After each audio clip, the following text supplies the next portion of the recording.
আসসালামু আলাইকুম রহমতুল্লাহি বরকাতুহু। আলহামদুলিল্লাহ রব্বিল আলমিন। শুরু হচ্ছে কোরআনে বর্ণিত 25 জন নবীর ব্যাপারে যাদের কথা আল্লাহ তাআলা কোরআনুল কারিমে উল্লেখ করেছেন। কোরআনুল কারিমে বর্ণিত 25 জন নবীর দোয়াসমূহ, তাদের আখলাক, তাদের চরিত্র, তাদের থেকে যেই মহান শিক্ষা আল্লাহ তাআলা কোরআনুল কারিমে উল্লেখ করেছেন সে বিষয়ে আজকের অষ্টদশ পর্ব, 18তম এই পর্বে আমরা আজকের আলোচনা করব হজরতে ইয়াহিয়া আলাইহিস সালাতু ওয়াসসালাম। হজরতে ইয়াহিয়া আলাইহিস সালাতু ওয়াসসালাম আল্লাহ তাআলা কোরআনুল কারীমের অনেক জায়গাতে তার বিষয়ে আলোচনা করেছেন। বিশেষ করে সূরা মারিয়ামের প্রথম দিকে হজরতে ইয়াহিয়া আলাইহিস সালাতু ওয়াসসালামের ব্যাপারে আল্লাহ তাআলা সুসংবাদ দিয়েছেন। আর ইয়াহিয়া আলাইহিস সালাতু ওয়াসসালাম তিনি হলেন হজরতে জাকারিয়া আলাইহিস সালাতু ওয়াসসালামের সন্তান। এবং যখন জাকারিয়া আলাইহিস সালাতু ওয়াসসালাম অতিশয় বৃদ্ধ হয়ে গিয়েছেন, চুল দাড়ি সব সাদা হয়ে গিয়েছে, স্ত্রীও ছিল বন্ধ্যা এবং জীবনের শেষ প্রান্তে, যৌবনের মৌসুম শেষ হয়ে শেষ প্রান্তে এসে হজরতে মারিয়াম আলাইহিস সালাতু ওয়াসসালামের ঘরে কিছু খাবার দেখে যেগুলো বেমৌসুমি ফল ছিল। আর বেমৌসুমি ফলের কথা জিজ্ঞেস করাতে হজরতে মারিয়াম আলাইহিস সালাম তিনি যখন বললেন যে আল্লাহর পক্ষ থেকে, তখন তার মনে হলো যে বেমৌসুমে যদি ফল পাওয়া যায় তাহলে আমার জীবনের মৌসুমও তো শেষ হয়ে গিয়েছে, তবু কেন আমি নিরাশ হব। এবং কোনো নবীরা নিরাশ হয়নি বিধায় তিনি দোয়া করেছেন এভাবে করে যে ওয়ালাম আকুম বিদুআইকা রব্বি শাকিয়া, হে আল্লাহ, আমি তো কখনো তোমার কাছে দোয়া করে বিফল মনোরথ হইনি। দেখুন, দীর্ঘ একটা পথ পাড়ি দিয়ে এত বৎসর পড়ার পরেও, এত বৎসর থাকার পরেও রব হলেন তিনি যিনি বন্ধ্যা নারীকে সন্তান দিতে পারেন। আমার রব হলেন তিনি যিনি কোনো কারণ ব্যতীতই কারণ ঘটাতে পারেন, কোনো নমুনা ছাড়াই যিনি যিনি বাদাল খালক, যিনি সৃষ্টি করেন, তিনি হলেন আল্লাহ। হজরতে জাকারিয়া আলাইহিস সালাতু ওয়াসসালাম বললেন যে হে আল্লাহ, আমি আমি নিরাশ হইনি, আমি এখনো আশায় বুক পেতে আছি। আল্লাহ মাকুম বিদুআইকা রব্বি শাকি, আমি এখনো আশা রাখি। এরপরে যেখানে যেই পর্যায়ে গিয়ে মানুষ নিরাশ হয়ে যায়, নবীরা সেখান থেকে আরো নূতন করে আশা শুরু করেন। আল্লাহ তাআলা হযরতে জাকারিয়া আলাইহিস সালাতু ওয়াসসালামকে ডাক দিয়ে বললেন, হে জাকারিয়া, ইয়া জাকারিয়া, ইন্না নুবাশশিরুকা বিগুলাম, আমি তোমাকে একটা সন্তান দেব এবং সেটি ছেলে সন্তান দেব। ছেলে সন্তানকে গোলাম হিসেবে সাব্যস্ত করা হয়। ইসমুহু, যার নামটাও আমি দিলাম ইয়াহিয়া, যার নাম হবে ইয়াহিয়া।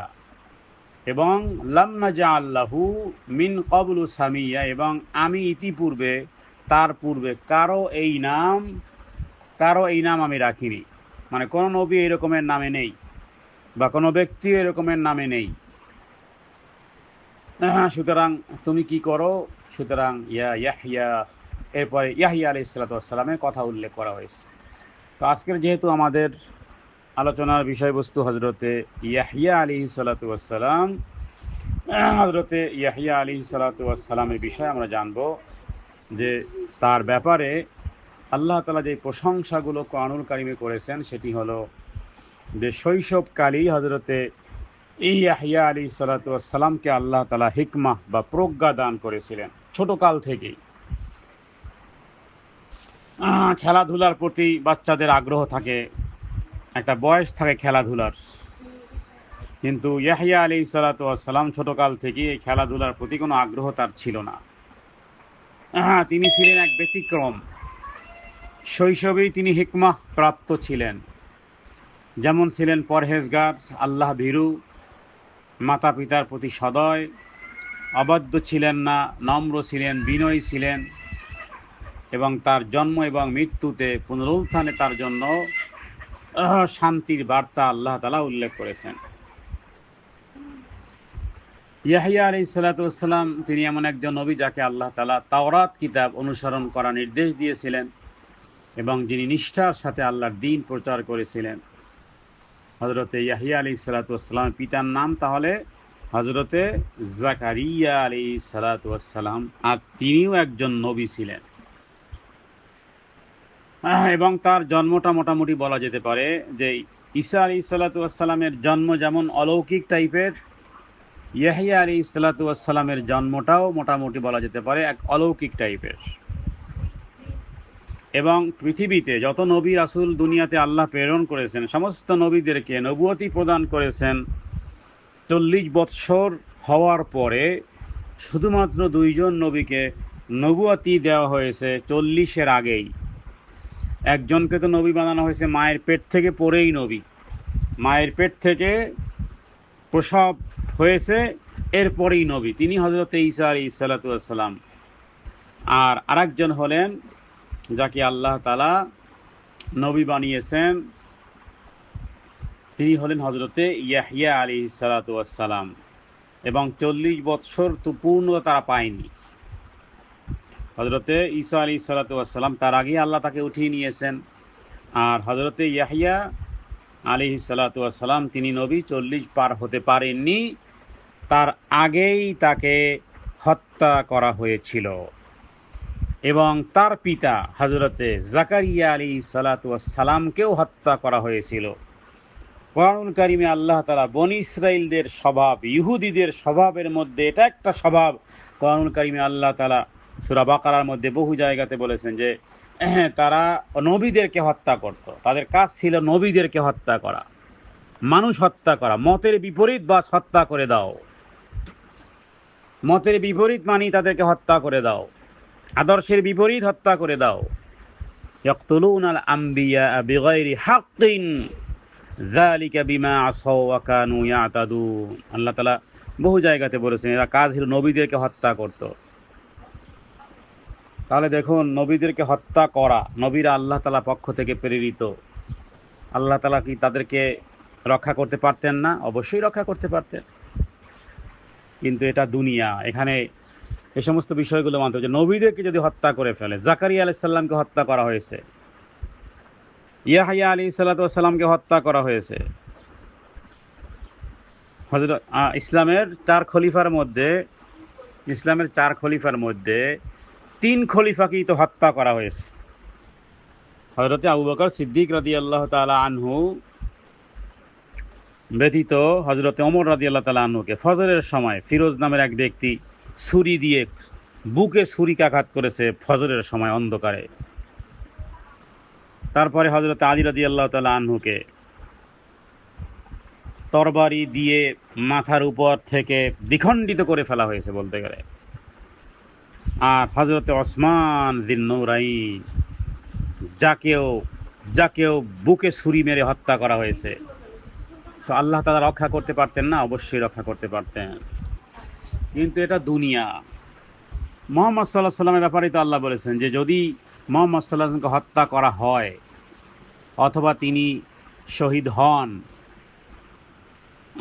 তাহলে তোমরা কি দ্বীনের থেকে ফিরে যাবে? কদ খালাত মিন ক্বাবলিহি রুসুল আফাই মাতা আও কুতিলান ক্বালাবতুম। যদি মুহাম্মদ সাল্লাল্লাহু আলাইহি ওয়াসাল্লামকে হত্যা করা হয় তো তোমরা কি মনে করবে? বিগড়ে যাবে যে মুহাম্মদ সাল্লাল্লাহু আলাইহি ওয়াসাল্লাম এমন একজন নবী, তাকে হত্যা করা হলো। যাই হোক, এই বিষয়গুলো অন্য। আমরা আবার ফিরে আসি ইয়াহইয়া আলাইহিস সালাতু ওয়াস সালামের ব্যাপারে, যে হযরতে ইয়াহইয়া আলাইহিস সালাতু ওয়াস সালামের সুনির্দিষ্ট কোনো দোয়া কোরআনুল কারীমে কোট করা হয়নি, কিন্তু যেভাবে করে আমরা ইব্রাহিম আলাইহিস সালাম, নূহ আলাইহিস সালাম, মূসা আলাইহিস সালাম, ইউনূস আলাইহিস সালাম, জাকারিয়া আলাইহিস সালাতু ওয়াস সালামের ক্ষেত্রে যেভাবে পাই, তবে কোরআনুল কারীম তার চরিত্র সম্পর্কে আল্লাহর পক্ষ থেকে তাকে যে বিচার শক্তি, পবিত্রতা, করুণা দিয়েছেন সে বিষয়ে আল্লাহ তাআলা কোরআনুল কারীমে সূরা মারইয়ামে বলেছেন ওয়া আতাইনাহুল হুকমা সাবিয়্যা। আমি তাকে শৈশবেই হিকমা, বুদ্ধি, বিচার শক্তি তাকে দান করেছি। এবং ওয়া হানানাম মিন লাদুন্না, আর আমার পক্ষ থেকে আল্লাহ তাআলা ওয়া হানানাম মিন লাদুন্না, আমার পক্ষ থেকে আর দিয়েছিলাম আমার পক্ষ থেকে তার প্রতি ভালোবাসা, তার প্রতি মায়া মহব্বত। তো জাকারিয়া আলাইহিস সালাতু ওয়াস সালামের দোয়ার ফলেই ইয়াহইয়া আলাইহিস সালামের আগমন। কারণ তিনি দোয়া করেছিলেন, হে আল্লাহ, আপনি আমার জন্য আপনার পক্ষ থেকে একটা পবিত্র সন্তান দেন। অতএব আমরা আল্লাহর কাছে যখন চাইব তখন পবিত্র সন্তান চাইব, নেককার সন্তান চাইব। অথবা সন্তান আছে, আল্লাহ নেককার বানিয়ে দেন। আমাদের সন্তানদেরকে ডাক্তার, ইঞ্জিনিয়ার, বহুত ব্রিগেডিয়ার, জেনারেল, এই নয় সেই নয়, তার আগে আল্লাহ আপনি তাদেরকে নেককার বানান। নেককার সন্তান আমাদের জন্য অলংকার। তো হযরতে ইয়াহইয়া আলাইহিস সালাতু ওয়াস সালাম, তার ব্যাপারে শৈশবই আল্লাহ তাআলা তাকে এই নবুয়ত দিয়েছিলেন। আর তার ব্যাপারে যতটুকু জানা যায় যে তিনি খুব ধার্মিক ছিলেন, ছোটকাল থেকেই ভিন্ন টাইপের ছিলেন, গুনাহ থেকে দূরে থাকতেন, এবং ছোটকাল থেকেই তিনি বেগানা কোনো নারী যাদের সাথে পর্দার বিধান তাদের দিয়ে কখনো চোখ তুলে তাকাননি, ছোটকাল থেকেই জেনেছেন বাস। তাহলে এই নবীর এই চরিত্রের থেকে আমাদেরকে উচিত নুরানি এই শিক্ষাগুলো একজন ছেলের জন্য, একজন মেয়ের জন্য, দুনিয়ার সমস্ত কার্যক্রম হলেও কিন্তু কখনো ওইভাবে না তাকানো। নারীদের জন্য চোখের পর্দা আছে, পুরুষের জন্য চোখের পর্দা আছে। তো তার শহীদ হওয়ার ব্যাপারে যতটুকু জানা যায় যে তিনি আল্লাহ তাআলার আদেশ অনুযায়ী এক রাজাকে তার ভুল কাজ থেকে নিষেধ করেছিলেন, আর সেই বাদশা তার উপরে রাগান্বিত হয়ে অত্যন্ত মর্মান্তিকভাবে তাকে হত্যা করা হয়। হযরত ইয়াহইয়া আলাইহিস সালাতু ওয়াস সালাম তিনি তাওরাত কিতাব দৃঢ়ভাবে ধারণ করেছিলেন। তো হযরত ইয়াহইয়া আলাইহিস সালাতু ওয়াস সালাম যেহেতু জাকারিয়া আলাইহিস সালাতু ওয়াস সালামের সন্তান, আর তিনি অনেক দিন নিঃসন্তান ছিলেন, আল্লাহর কাছে দোয়া করলে আল্লাহ তাআলা দোয়া কবুল করেন এবং তাকে নেক সন্তানের সুসংবাদ দেন, যার কথা আমরা উল্লেখ করেছি। তো হযরতে ইয়াহইয়া আলাইহিস সালাতু ওয়াস সালামকে আল্লাহ তাআলা নবী হিসেবে, তার মানে পূর্বের শরীয়তকে তিনি অনুসরণ করেছেন, এবং তিনি তাওরাতের বিধান অনুযায়ী গুনাহ থেকে দূরে থাকার উপদেশ দিতেন। স্পষ্ট ভাষী ছিলেন, কোনো শাসকের অন্যায়কে তিনি ভয় পাননি। জালেম বাদশা সে তার সৎ মেয়ে বা ভাইয়ের স্ত্রীর সঙ্গে বিবাহ করতে চাইছিল, যা তাওরাত অনুযায়ী হারাম ছিল। ইয়াহইয়া আলাইহিস সালাতু ওয়াস সালাম বললেন যে এটা হারাম, এই বিবাহ হারাম, এবং বললেন যে এটা আল্লাহর হুকুম অনুযায়ী অবৈধ। এরপরে সেই বাদশা ক্ষিপ্ত হন এবং ইয়াহইয়া আলাইহিস সালাতু ওয়াস সালামকে শহীদ করে দেন। এমনকি হুসাইন রাদিয়াল্লাহু তাআলা আনহুর মতন তার মাথাকে দ্বিখণ্ডিত করা হয়েছিল বলে বর্ণনায় পাওয়া যায়। কিছু বর্ণনা, ইসরায়েলি কিছু বর্ণনা আছে বা বাইবেলে কিছু বিষয়গুলো আছে তার বিষয়ে, যে তার মাথাকেও দ্বিখণ্ডিত করা হয়েছিল সিরিয়ার দামেস্কে। এরপরে সেখানে নিয়ে যাওয়া হয়েছিল। তো এখানে আমাদের জন্য শিক্ষা হলো যে হযরত ইয়াহইয়া আলাইহিস সালাতু ওয়াস সালাম তিনি সবসময় সত্য কথা বলেছেন, অন্যায়ের বিরুদ্ধে অবস্থান নিয়েছেন, দুনিয়ার মোহে না জড়িয়ে আল্লাহর পথে তিনি অনেস্ট ছিলেন, ঈমান এবং ইবাদতের উপরে তিনি অটল ছিলেন, এবং আল্লাহ তাআলার প্রতি তিনি বিনীত ছিলেন, ইবাদতে আত্মনিয়োগকারী ছিলেন। তিনি সবসময় দোয়া করতেন। সূরা আম্বিয়ার 90 নম্বর আয়াতে তার বিষয় এভাবে করে উল্লেখ করা হয়েছে যে অনেক দোয়াকারী ছিলেন। আমাদের এই স্বভাবগুলো, আমরা উঠতে বসতে চলতে ফিরতে মুখে যেন জিকির আজগার তাসবিহ তাহলিল দোয়া, হাত উঠানোর প্রয়োজনীয়তা নেই, এগুলো নবীওয়ালা আখলাক। আসলে এগুলো হলো নবীওয়ালা চরিত্র। নম্রতা বিনয় ছিল সমস্ত নবীদের চরিত্রের ভূষণ, কিন্তু তারপর আল্লাহ তাআলা কোনো কোনো নবীর সাথে এই কথাগুলো উল্লেখ করেছেন। আর আল্লাহ তাআলার কাছে প্রার্থনাকারী তারা ছিলেন, তওবা এবং ক্ষমা চাওয়া, গুনাহ থেকে দূরে থাকলেও আল্লাহর ভয়ে তারা কাঁদতেন। আখিরাতের জিকির আর ফিকির তাদের মধ্যে ছিল। তো আমরাও ঠিক হযরতে ইয়াহিয়া আলাইহিসসালাতু ওয়াসসালামের এই নবীর থেকে শিক্ষা কোরআন কারীমের যে তার মতন গুনাহ থেকে দূরে থাকা, সত্যবাদী হওয়া, আল্লাহর নৈকট্য লাভের জন্য সদা সর্বদা আল্লাহ তাআলার কাছে দোয়া করতে থাকা, এবং আল্লাহ তাআলা সূরা মারইয়ামের 12 নম্বর আয়াত থেকে 15 নম্বর আয়াত পর্যন্ত এই বিষয়গুলো নিয়ে কথা বলেছেন যে ইয়াহইয়া সে আল্লাহর কিতাবকে দৃঢ়ভাবে গ্রহণ করেছেন, শৈশবেই তাকে জ্ঞান দান করা হয়েছে, তার প্রতি করুণা, এবং সে ছিল আল্লাহর পক্ষ থেকে একজন পরহেজগার, এবং তার পিতামাতার সদ্য ব্যবহারকারী ছিল, সে না ছিল উদ্ধত। তার প্রতি শান্তি বর্ষিত হোক যেদিন সে জন্মগ্রহণ করেছে, যেদিন সে মৃত্যুবরণ করবে। এগুলোর মধ্যে প্রত্যেকটি জায়গাতে আদেশ আছে, নিষেধ আছে। আমরা আমাদের সন্তানদের, আমাদের পিতামাতাদের প্রতি কতটা শ্রদ্ধাশীল, পিতামাতার প্রতি শ্রদ্ধাশীল, এটা নবীওয়ালা চরিত্র, স্পষ্ট কথা। নবীওয়ালা চরিত্র, পিতামাতার প্রতি শ্রদ্ধাশীল। অনেকে আছেন আমারই তো মা, অসুবিধে, এমনিতেই ধমকের স্বরে কথা বলে, মনে করে আমার মাও কিছু মনে করে না, আমিও কিছু মনে করি না, মাও কিছু মনে করলো না, আমিও কিছু মনে করলাম না। না, নবীওয়ালা আখলাক হলো শ্রদ্ধার সাথে, ভালোবাসার সাথে, আস্তে কোমল কণ্ঠে, এটা নবীওয়ালা আখলাক। আর যদি শয়তান অন্য কিছু বুঝায় তাহলে সেটি ভিন্ন জিনিস।